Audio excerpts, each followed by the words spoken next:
welcome to the Empowerment Model of Clinical Supervision. My name is Kara Crossway-Brindle, and I am one of the co-founders of the Empowerment Model of Supervision, as well as one of the co-owners of Supervisionary. I'm excited to be your presenter in this webinar today. Let's get started. Learning objectives. Identify the roles of a supervisor supporting growth in their supervisee. You'll see why that's so important here shortly. Enhance supervision skills for use in your practice, organization, or agency. This model is applicable to both community mental health, private practice, hospital settings, all sorts of varieties of mental health spaces. So I want to assure you that you are in the right place if you're looking for this model to apply to your space.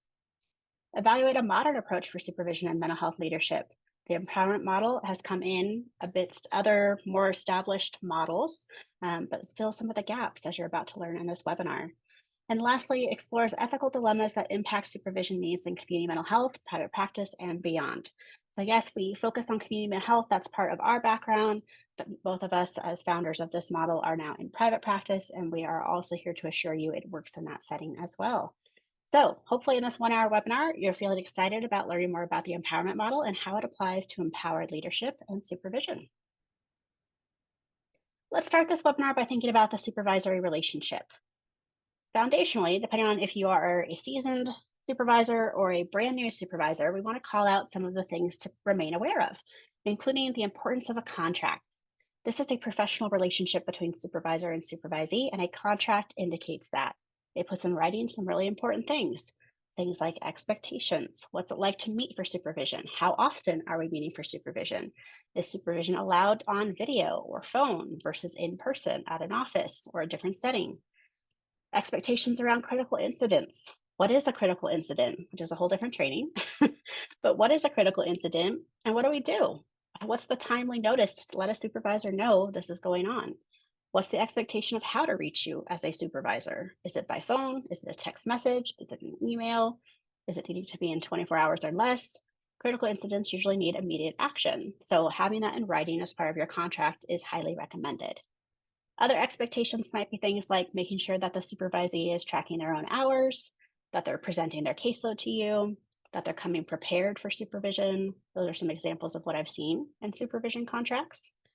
This can also be expectations as in if things aren't followed, what will happen? Will this supervisee be put on a performance improvement plan, a corrective action plan? Those are sometimes used interchangeably. Is there a termination clause in this contract? If there's something that happens that's pretty egregious or concerning, is that something that gives us the right to say, I'm no longer your supervisor?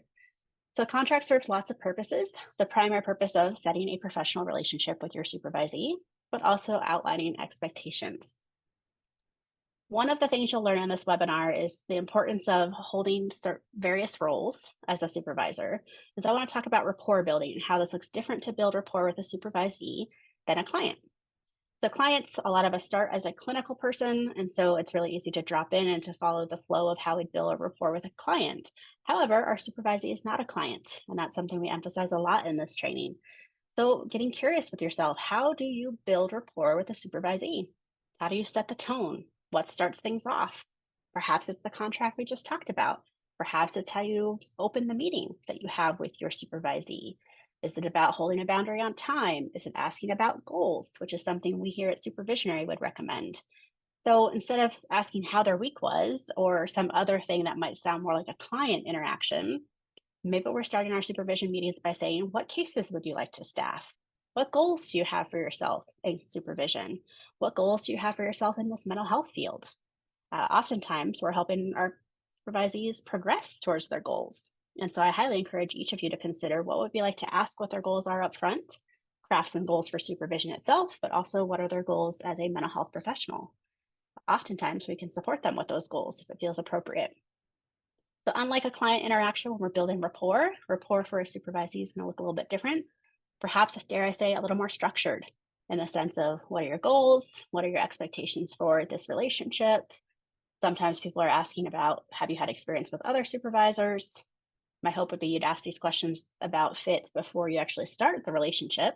But some of you are in settings where a supervisee is assigned to you or you're assigned to them. And so if you're not in a place where you can choose best fit supervisees, your first meeting oftentimes is asking about their background. asking about where they've worked, their experience, the clients they've served.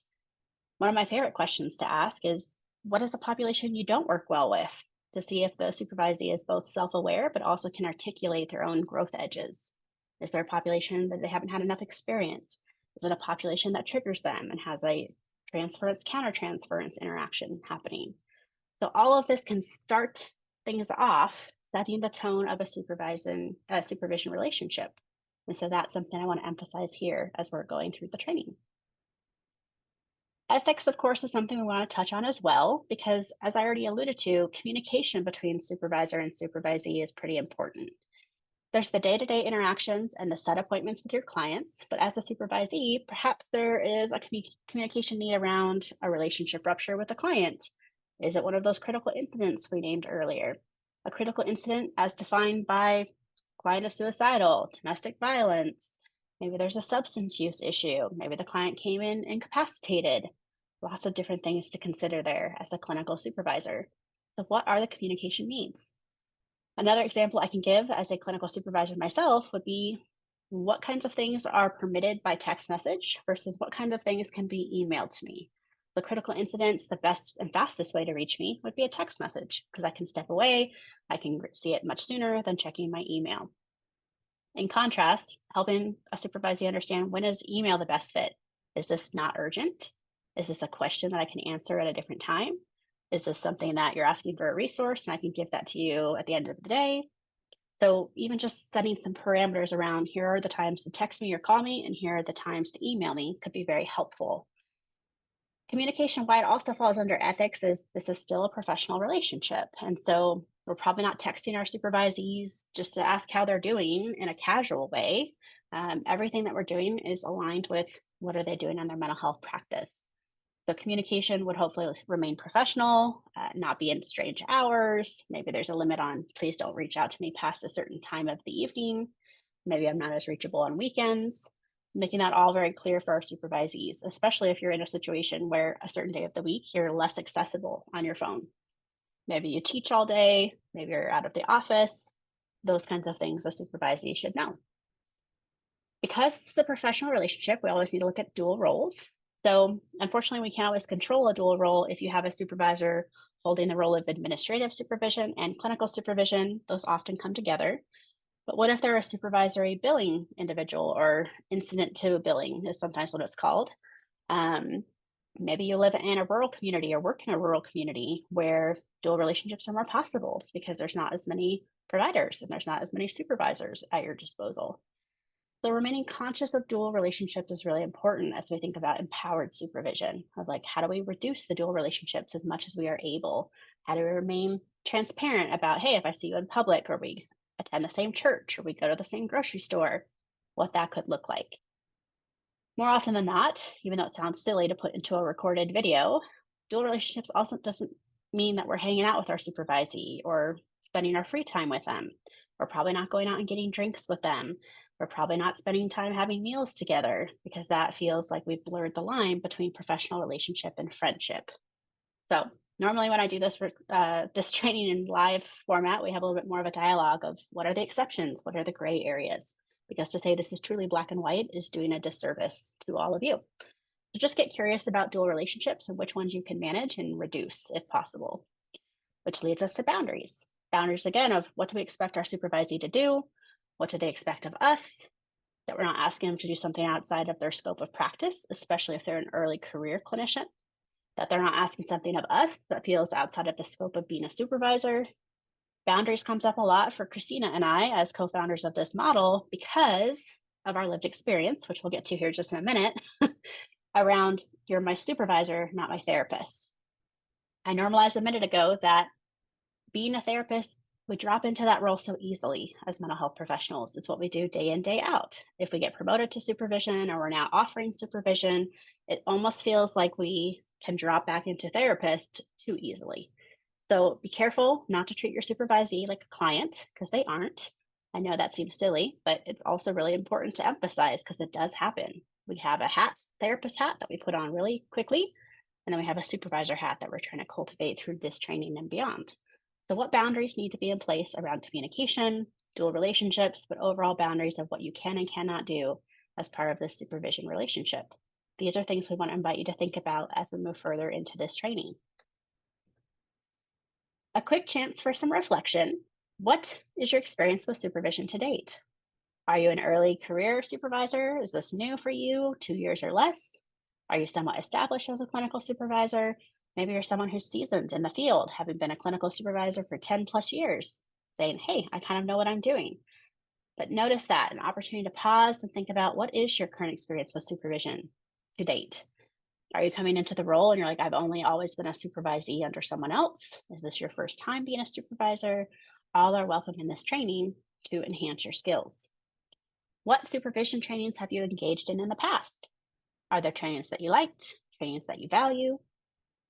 Is there gaps in the trainings that you're like, hey, I wish this had covered something like dual relationships? Is there a training that you found you needed to re-up once in a while, like ethics? Curious where you're all coming in from as you watch this on-demand training. What's a specific need of your population? So as a clinical supervisor, are you navigating dual relationships in a small town community? Are you navigating the fact that you have dual relationships because you are the only supervisor in a 100-mile radius that does what you do? Are people seeking you out because you're a specialized professional and so they're seeking supervision to learn the particular specialty that you do in your clinical work? So recognizing specific needs not only for your population as a supervisor, but the population of mental health clients that are being served by your supervisees could be really important at this stage. An opportunity to jot a few things down here and kind of notice what's coming up. What is the why behind the empowerment model? Well, we chose the word empowerment because that's truly how Christina and I want to feel as supervisors, but also how we want our supervisees to feel as we interact with them as mental health leaders. So the empowerment model was inspired by some lived experience, and I kind of put a breadcrumb back a little bit in this training. So for me, I actually, in my internship experience, had a violation of boundaries where I had two clinical supervisors. I was an intern, and interactions continued to progress where it felt more like they were trying to be therapists to me than supervisors. Now, as an early career clinician, I didn't have language for that. I had a feeling in my body that felt like a violation of my privacy. At one point, those two supervisors looked me in the eye and said, Kara, you're too composed. We want you to cry. And I was like, this doesn't feel right. So the challenge of on-demand trainings is I don't get to see your reactions to this, but a lot of you might have had a visceral reaction to, wow, why would a clinical supervisor have a goal of making their supervisee cry? What's that about? So my motivation for the empowerment model comes from that lived experience that felt very violating, where I wanted my supervisor to truly be my supervisor and to have a therapist in a different setting that felt safe, one that I consented to. And because this wasn't consensual and I felt like they had blurred a boundary that I wasn't even aware of until I felt it in my body, the empowerment model was born. Now, fast forward outside of my internship, graduated, my first clinical supervisor outside of all of this was Christina Murphy, the co-founder of this model. Christina interviewed me and she said, Kara, what do you look for in a supervisor? And I was blown away. I was like, no one has ever asked me that. And I said, well, I can tell you what I don't want. And I shared it with her because she was open. Now, all that came to be, I became a clinical supervisor myself under her leadership. She believed in my abilities. Fast forward about a decade, and she came back and said, hey, I know that you've done amazing supervision from that lived experience of what not to do. I think we should create a model. And here we are. This model is inspired by the lived experience we both have as community mental health leaders serving supervisee teams of 10 to 15 people sometimes when we're in community health, mental health. So that's where that model originated, was community mental health. It's a different system than private practice, but it is the root of the empowerment model. As I named earlier, this model can apply in all sorts of settings: hospital, inpatient, outpatient, substance use, detox, as well as private practice, not just community mental health. So hopefully you're hanging in there with me to recognize that this model could have value in your setting.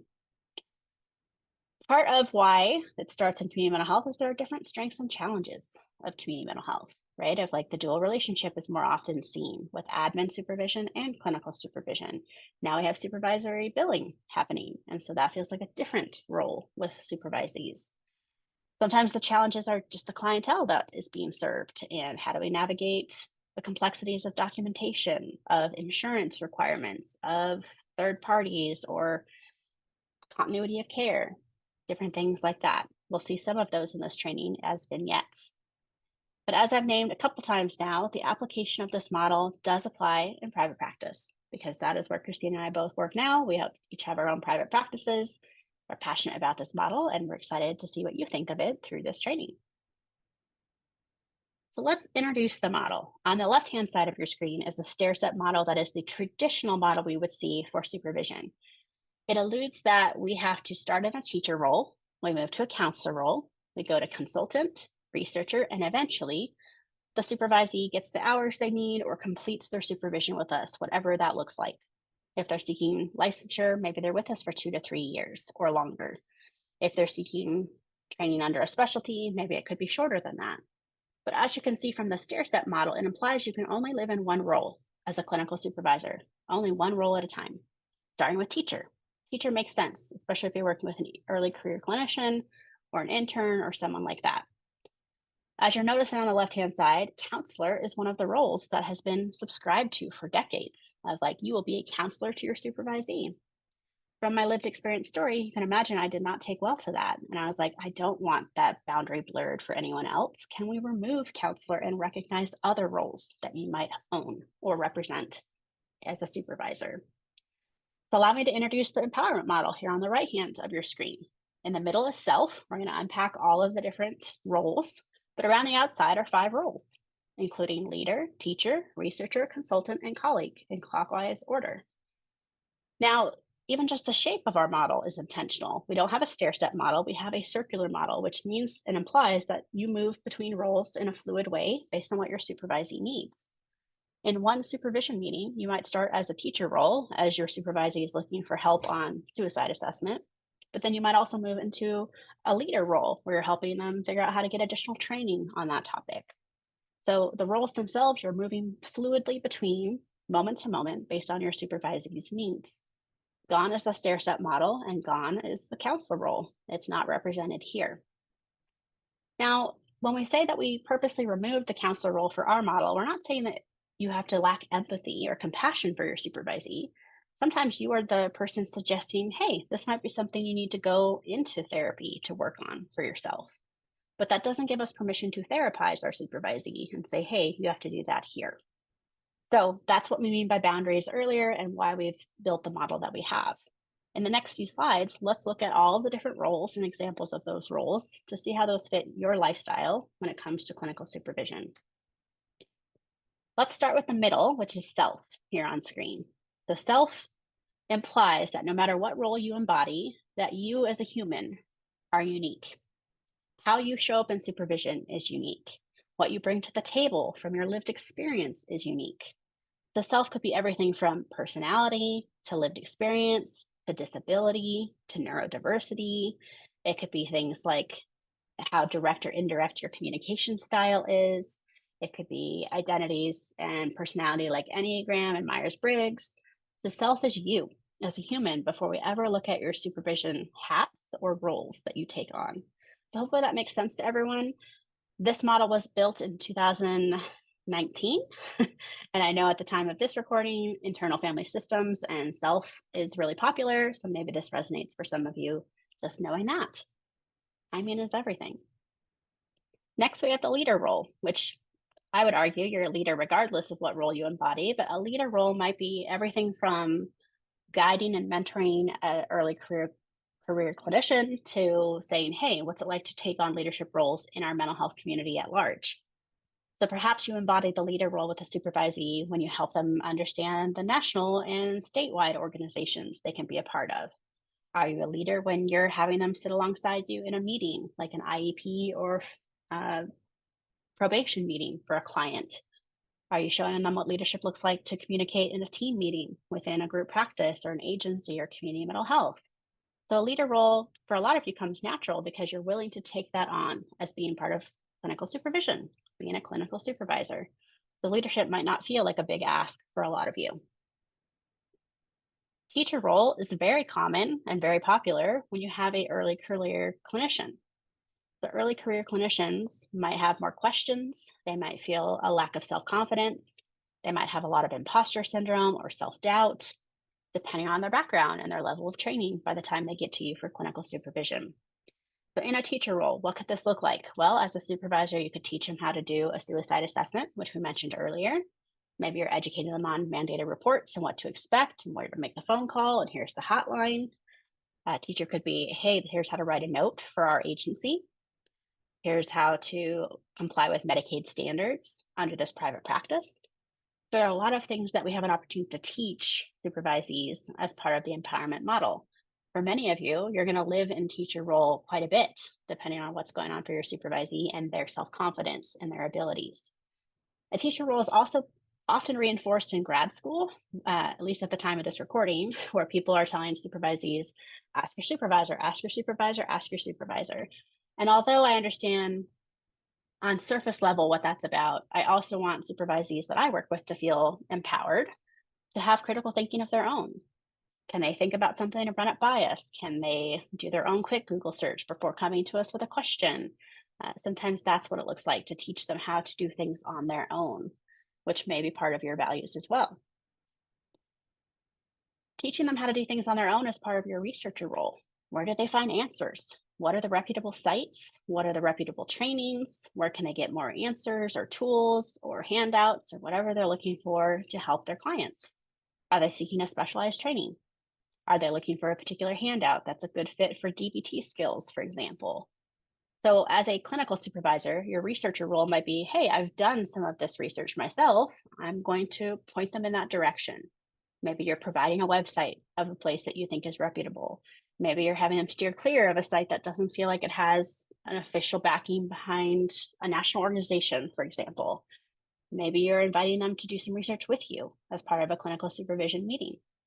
The researcher role tends to go hand in hand with teacher role, where you're going to be a teacher, but you're also empowering them to find answers themselves, even as homework from supervision, if you feel inclined to assign it. A consultant role is a role that more often happens when your supervisee is a little bit more seasoned. They've been in the field for a little bit. They've gotten some self-confidence under them, a little less imposter syndrome, a little less self-doubt. So maybe the consultant role shows up 6 months into the work that you are doing together. Maybe it's a year in, depends on the supervisee. But a consultant role, as we want to define it, is they have an idea of what to do with a client and they want to run it by you just in case. Maybe they're like, I want to make sure I don't have any blind spots, that I don't have transference and countertransference happening, that I'm not forgetting something. So that comfort of being able to come to you as their clinical supervisor is still there, but maybe the ability to lean on you has reduced a little bit. They're a little bit more autonomous. They have made some decisions. They're coming to you saying, hey, I have this client, let's staff the case, but what I really want to do is run this by you. What do you think? So they come in with ideas of their own rather than maybe asking you for those ideas up front. So more often than not, consultant role comes into play when they're a little bit more seasoned or a little bit more self-confident, whichever comes first. Last but not least of our 5 roles is the colleague role. This one more often than not happens when you're at the end of your supervision experience with your supervisee. Maybe they're about to graduate from supervision, maybe they're about to get licensed, maybe they're moving states or some other circumstance, and all of a sudden you're getting to a place of a colleague role. In our model, colleague is defined as they're here for emotional support more than staffing clinical cases or troubleshooting some sort of problem with a client. Maybe the colleague role sounds like, hey, I'm having a hard time with my boundaries, or wow, my personal life is starting to impact my professional life. I'm going through a divorce. I'm going through postpartum. I'm questioning if I want to be a therapist. I'm burning out. Those kinds of dynamics and conversations feel more like a colleague role because they might want some of your wisdom, but they're looking for more of that emotional connection versus the clinical holding that you might be doing. The colleague role might show up more often when your supervisor is leaving, where you've established this long-lasting relationship. Maybe they've graduated from supervision from you, but want to stay in touch or want to consult with you here and there. So that colleague role might show up then. The example Christina would usually give in this training is she would have what she called a wailing wall in her supervision office, where if the door was open, you could come in and just have a good cry against this one wall and be like, okay, I needed this. I needed the zero judgment, safe place to let some of this emotion out. We were working with really hard cases at the time. And you didn't have to engage if you didn't want to be engaged, but you had the safety of here's a space to just be a colleague for a moment, to be a human. So maybe that resonates for some of you on this training. As we think about the 5 roles of leader, teacher, researcher, colleague, and consultant, notice how these things show up for you. Identify a time you embodied each of the following roles. When is the time you embodied the teacher role? If you're a brand new supervisor, maybe you have had a teacher role in other settings. Maybe you've had other jobs where you were in a teacher role. Maybe you were helping onboard another clinician. Maybe you've been a teacher in an academic setting. Maybe you worked a job where you had to train somebody. But just notice if you're a supervisor now and have this experience, when have you embodied a teacher role? What's an example of that? Is a teacher role the last time you helped someone with a mandated report? Is a teacher role educating someone on transference and countertransference? Is a teacher role helping someone figure out suicide and how to ask about suicide? It's another one of my passions, as you're starting to figure out. Lots of examples of teacher. What is a specific example for you as part of this training? Attached to this webinar is a digital handbook, a digital workbook, on the empowerment model. So these questions will also be found in that digital workbook if you decide to jot them down or print it, or just handwrite some notes of examples of that teacher role. Next, what's an example of a researcher role? Is researcher looking for an EMDR training, IFS training, equine training, somatic training? Is researcher looking for a resource for a client? Maybe they're experiencing food insecurity. Maybe they're experiencing housing insecurity. Are you looking for a resource as in like group therapy? The researcher might be helping your supervisee build their own resource library for the clients they serve. This is something I was very much encouraged to do in community mental health. I'd have like a whole binder of resources for clients. Everything from helping with electricity to helping with housing, to helping with food, to helping with school, and just having that resource library handy felt really empowering as a counselor. So what in your researcher role have you been able to help supervisees master?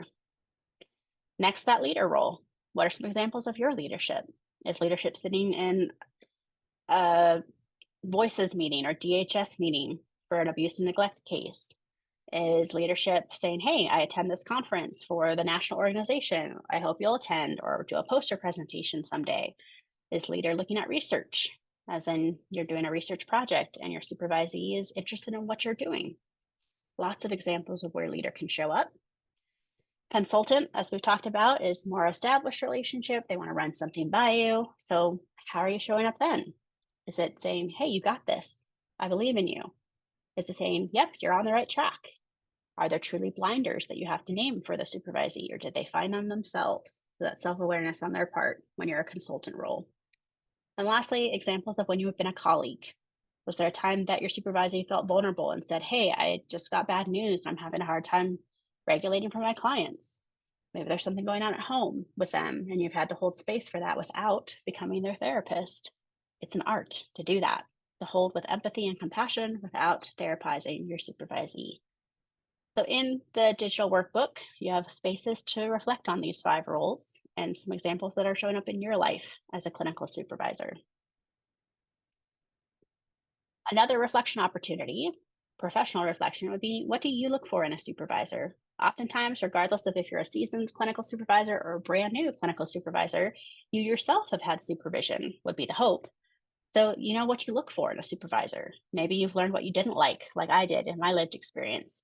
Maybe you learned what you liked or didn't like over the course of several supervisors who had very different styles of supervision. It's an opportunity to jot down a few things about what do you look for in a supervisor. Is it their expertise, their level of training, how long they've been in the field?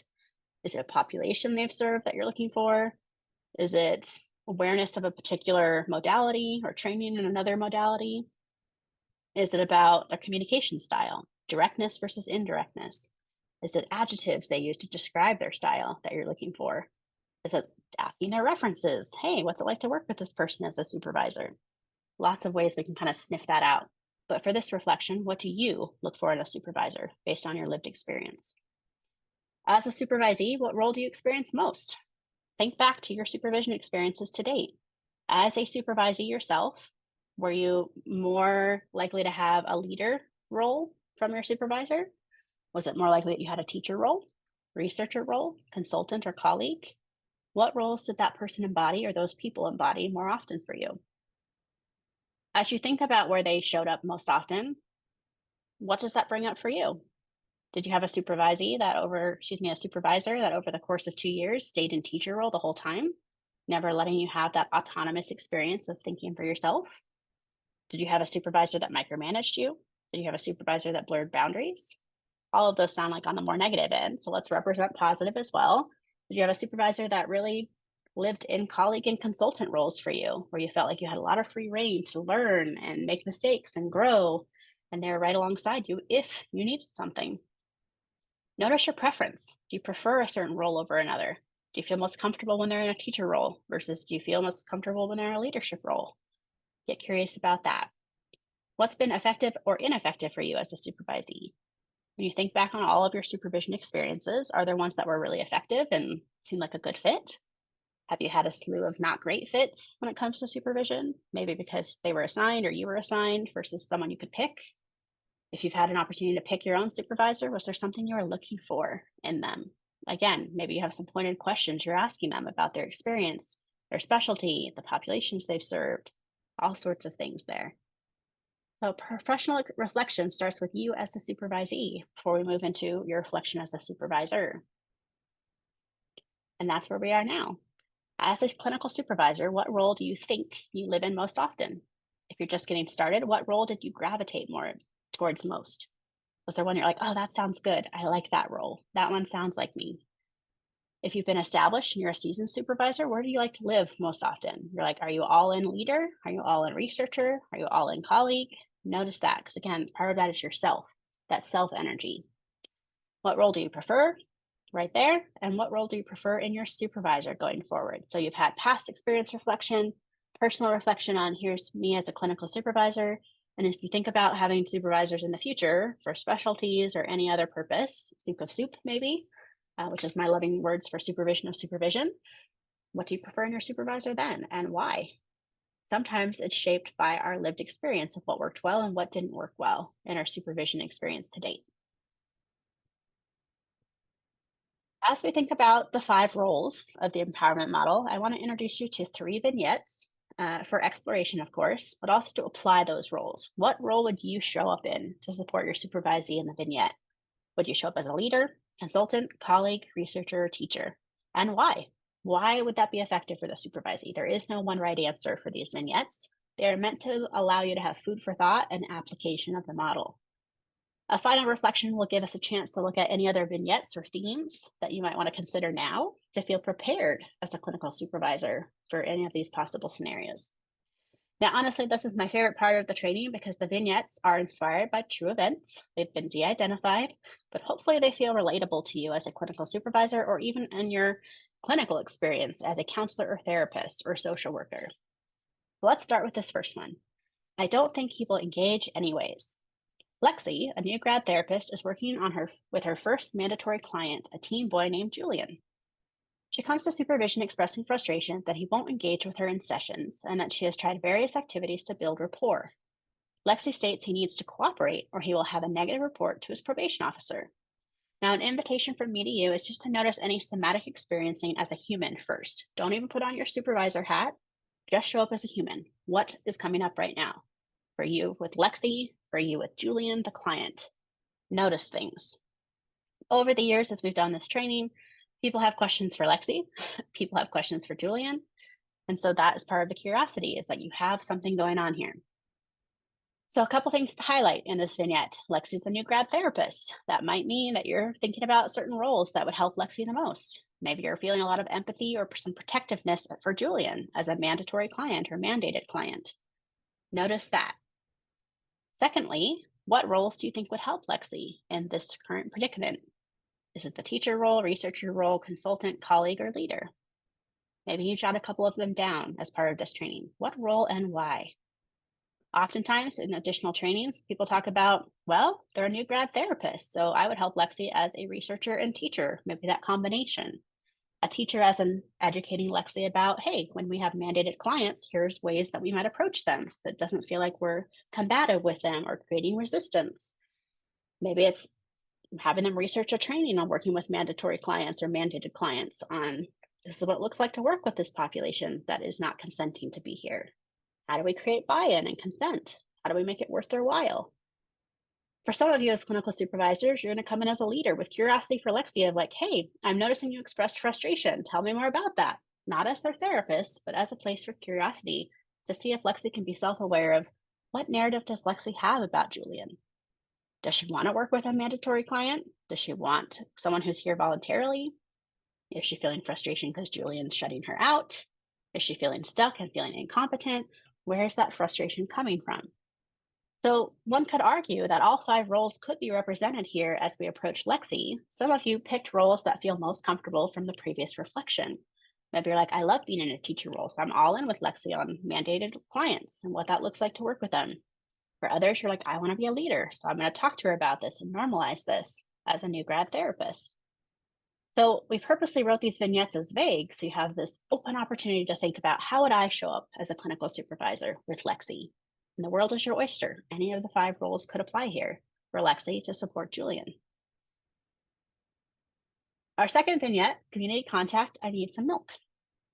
Tommy is a young dad who frequents the grocery store around the corner from his counselor Jordan's office. Jordan is grabbing lunch when he runs into Tommy at the store. Jordan reports feeling uncomfortable seeing his client outside of the office and is looking for guidance on how to navigate the unplanned community contact. As always, notice how you show up as a human first to this vignette. What are you feeling in your body? What thoughts are showing up in your head? Is there any activation? Before we go into our clinical supervisor hat. Some of you are going to focus on Tommy's word of uncomfortable. Tommy's feeling uncomfortable. Maybe the curiosity question is, why are you uncomfortable, Tommy? What's going on there? Jordan's feeling uncomfortable with Tommy, the client. Some of you are going to think about which role you're going to embody of teacher, researcher, consultant, colleague, or leader. Which role feels like the right fit to help Jordan through his discomfort with Tommy and seeing Tommy outside of a planned therapy session? Oftentimes in trainings, we hear people say things like, well, I would normalize for Jordan that it is possible that you see a client outside of therapy, that they run into you, you run into them. Could be a grocery store like this vignette, could be a church service, could be a community event, could be a restaurant you walk into and all of a sudden you look up and see your client, which has happened to me before. So is it our job as clinical supervisors to normalize this experience? Is it our job as leaders to say this does happen and here are some things you can think about? Some of you in a teacher researcher role might look at Jordan and say, well, was this a conversation you had or could have with future clients as part of your intake? Is it something that as part of limits of confidentiality, a counselor or therapist can broach with a client? Usually it sounds something like, hey, to respect your privacy and confidentiality, if I see you in public, I will not say hi. If you want to come up and say hi to me, you can, but you're not obligated to, and this is to protect your privacy. And so we're actually preparing clients for if that were ever to happen, that we're not going to out them and be like, hey, how's it going? Or have to explain to their person that they're with, oh yeah, I'm their therapist. Especially if we want to keep those things private, which we always do.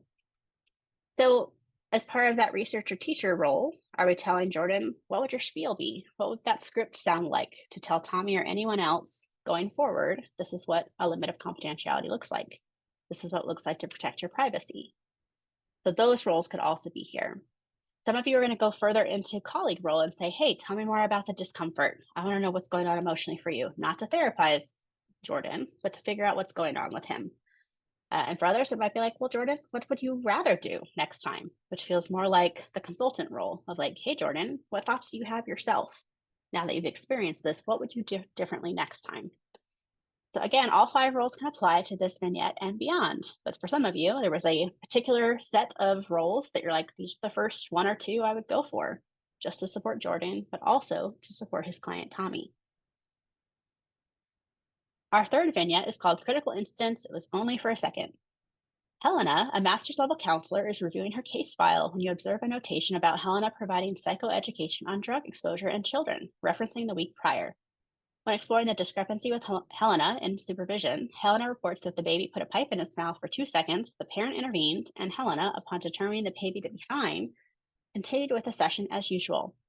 Helena is reporting to you that she wasn't concerned with drug exposure for the baby and thus did not seek supervision at the time of the incident. Always notice your human response first. This one usually ruffles some feathers, and it's meant to. We save the best for last. Notice what comes up for you as a human. Maybe it's a, oh my gosh, what the heck happened? Or I have so many questions. Notice that. Now we will gently put on the clinical supervisor hat. From the empowerment model, what role would you show up in for Helena?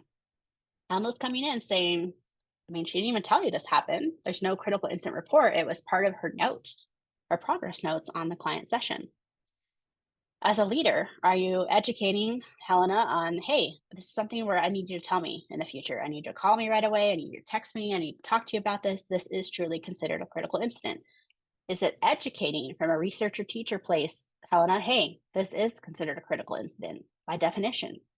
A lot of early career clinicians don't know what critical incidents are until we quantify them and qualify them and define them so that they can go, okay, I know exactly what to call you. So a baby having a pipe in its mouth, a drug paraphernalia pipe in its mouth for 2 seconds would be considered a critical incident for many of you. And so how do we educate Helena on that for future reference? Because this is written in her notes, are there any other pieces as a colleague, a consultant, a leader, a teacher, or a researcher that you would broach with Helena? In live trainings, we often hear, well, what did Helena present like when we brought this up in supervision?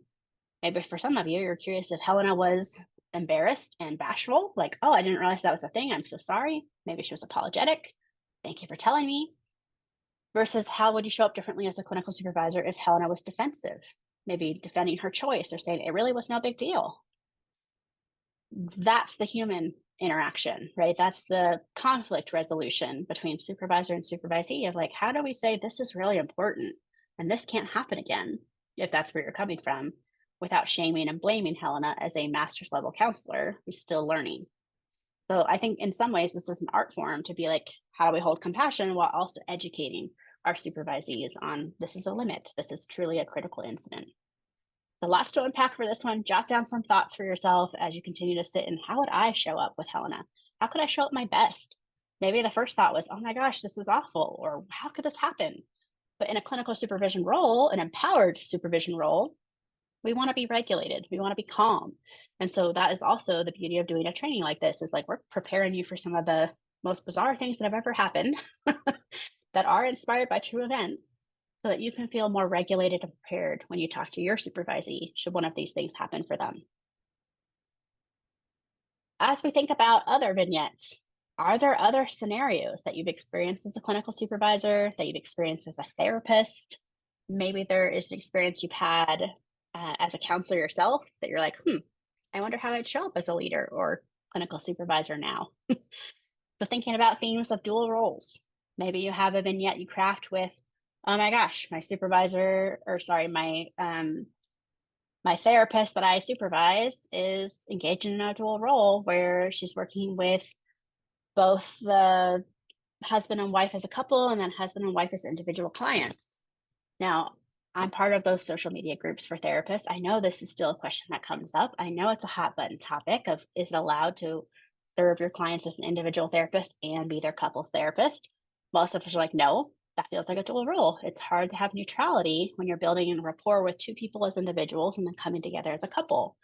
Most couples therapists I've talked to would say you don't do that. You might have one interview with each of them to make sure that you're aware of where they're coming from, but that you would not have this long-lasting dual role of individual therapist to wife, individual therapist to husband, and couples therapist to both. So that could be a vignette inspiration for you around dual roles. What could that look like? How do we show up and be prepared for that? Boundary violations could be things like, are we crafting a vignette around our therapist supervisee taking gifts from a client, receiving gifts from a client?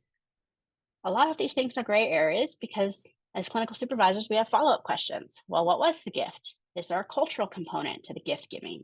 Would this actually create a relationship rupture to not take the gift? Is this bribery because it's an expensive gift? Is it an inappropriate gift like pajamas? I always remember that from ethics class in grad school. Is it feeling kind of sticky because we don't want to hurt the client's feelings, but like that's something we can't take? So this is why we have clinical supervision. So early career early career counselors and therapists can actually staff these scenarios with you as a clinical supervisor and mental health leader. Is there black and white thinking? as you think about a vignette or scenario that's coming to mind? Black and white of like all or nothing. They're either here doing the work or I'm discharging them. As we saw with the first vignette of, oh, this person's not engaging, there's consequences. Is there black and white thinking from your therapist around attendance, around trauma, around compliance? There's all sorts of vignettes we could craft there. What about a relationship rupture? Is there an opportunity to create a vignette about a therapist or counselor having a relationship rupture with their client? We are human first, professional second. That's what my good friend and colleague Alex Castro-Croy says. Human first, professional second. We will stick our feet in our mouth. And how do we repair? So a lot of times these vignettes are an opportunity to bring them right into supervision, read them together and look at your supervisee and say, how would you respond to this? What would you do? And then for ourselves in our own professional development, how would I respond to this? What would I do as a clinical supervisor? That I think is a sweet spot for a lot of people.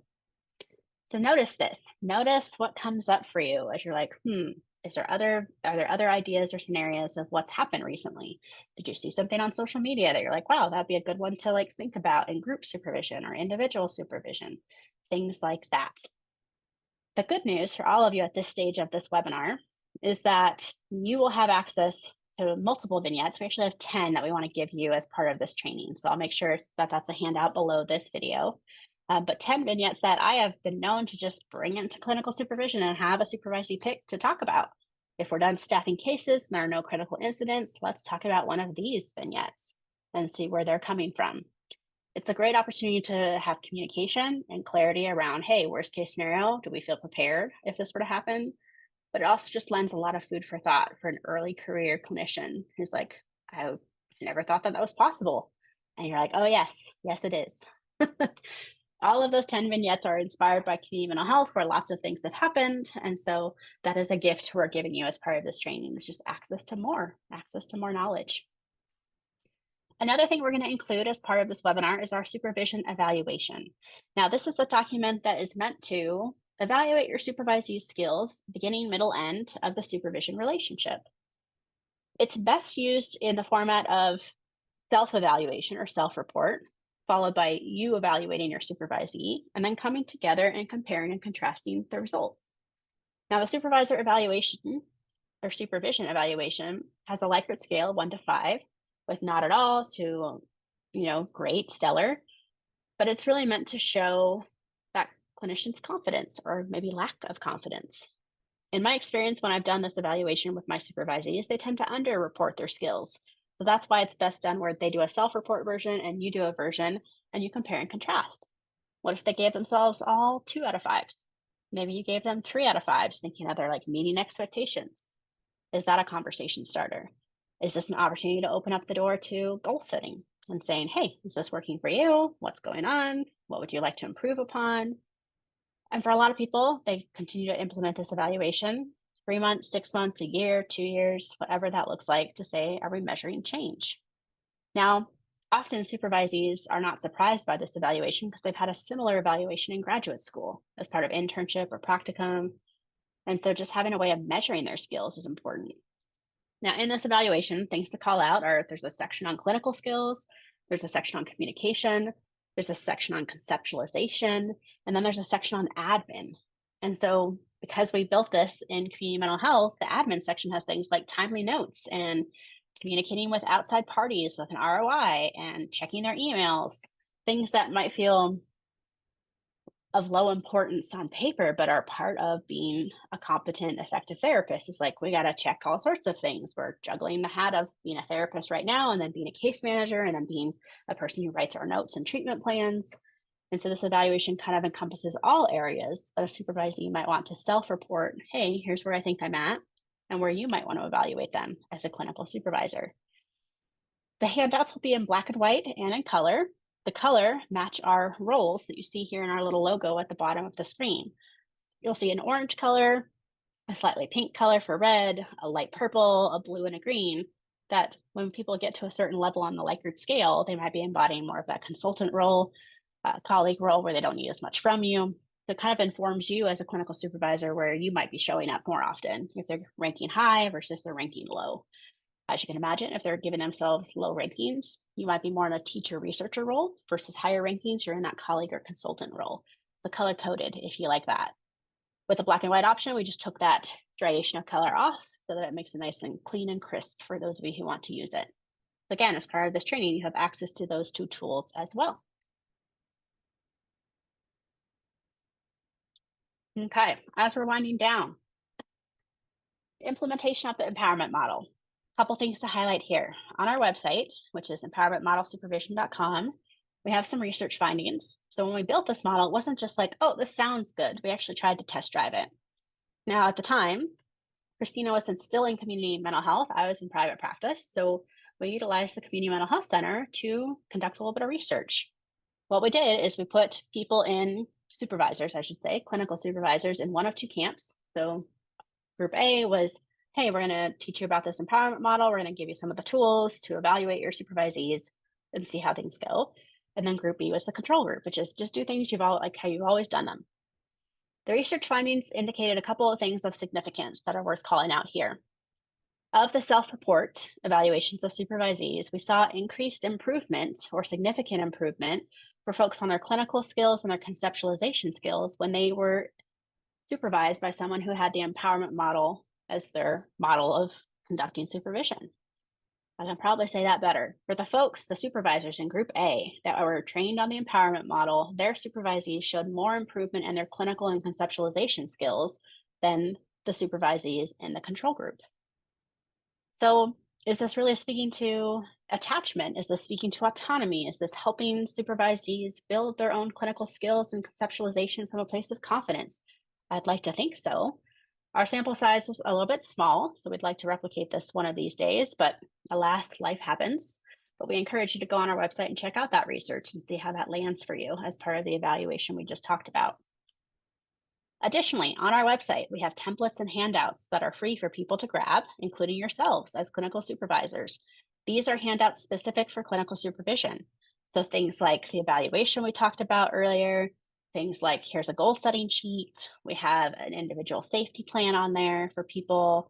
We have things like how do you set goals over the course of a year versus a one and done meeting.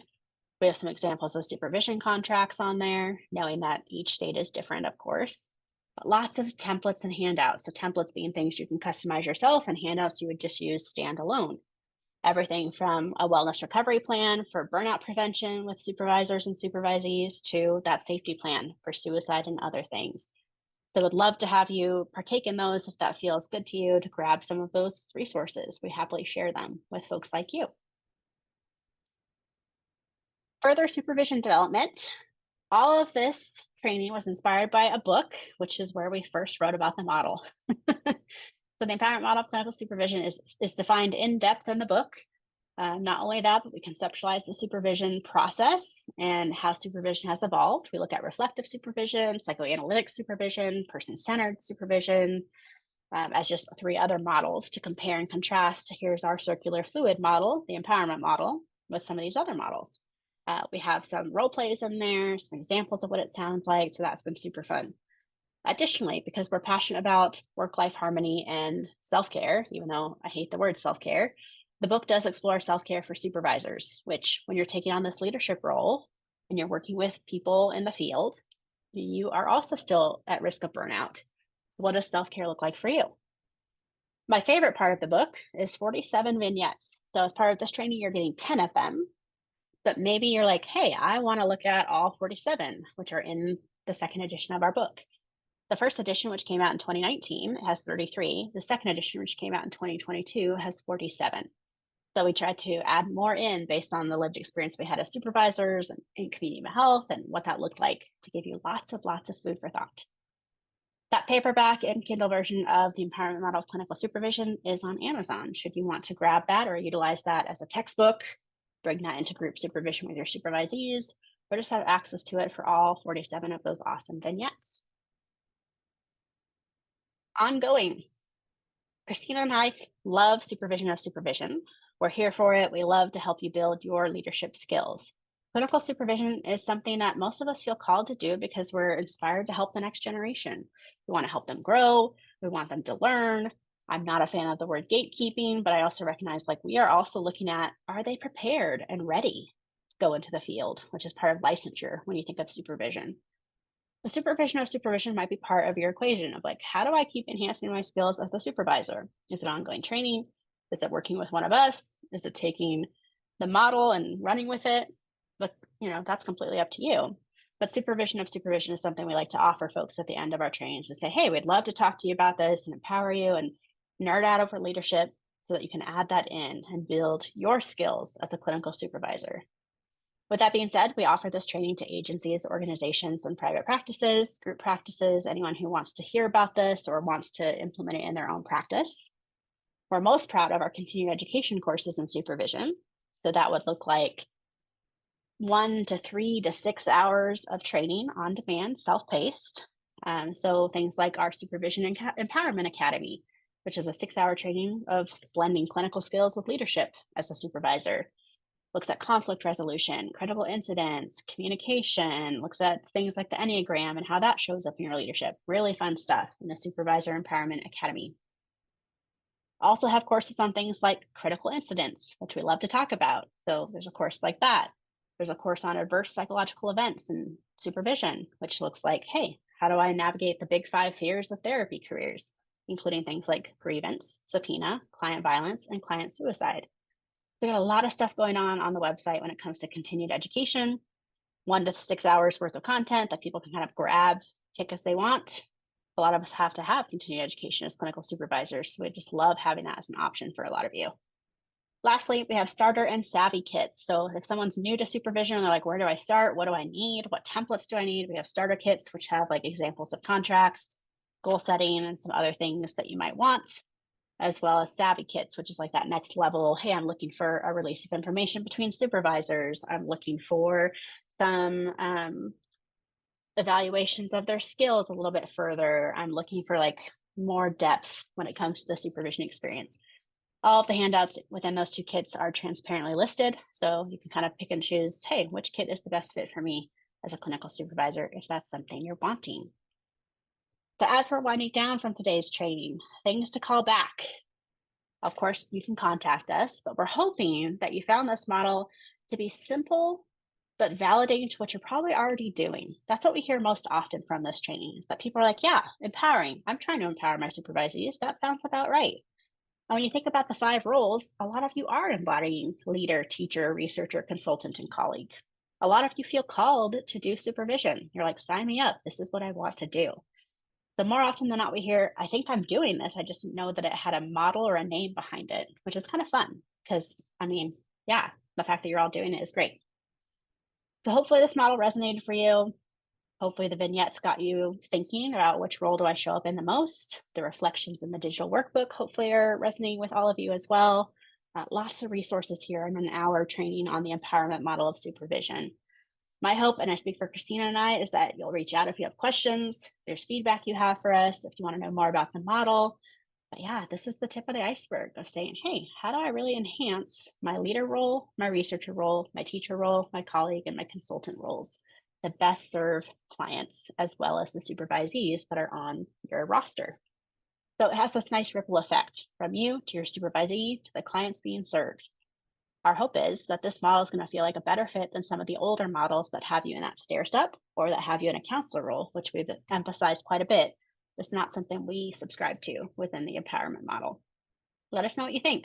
Follow us, join us, talk to us, email us, whatever you want to do. We're happy to get your feedback. And we hope this model is helpful on your supervision journey. Thank you for joining me.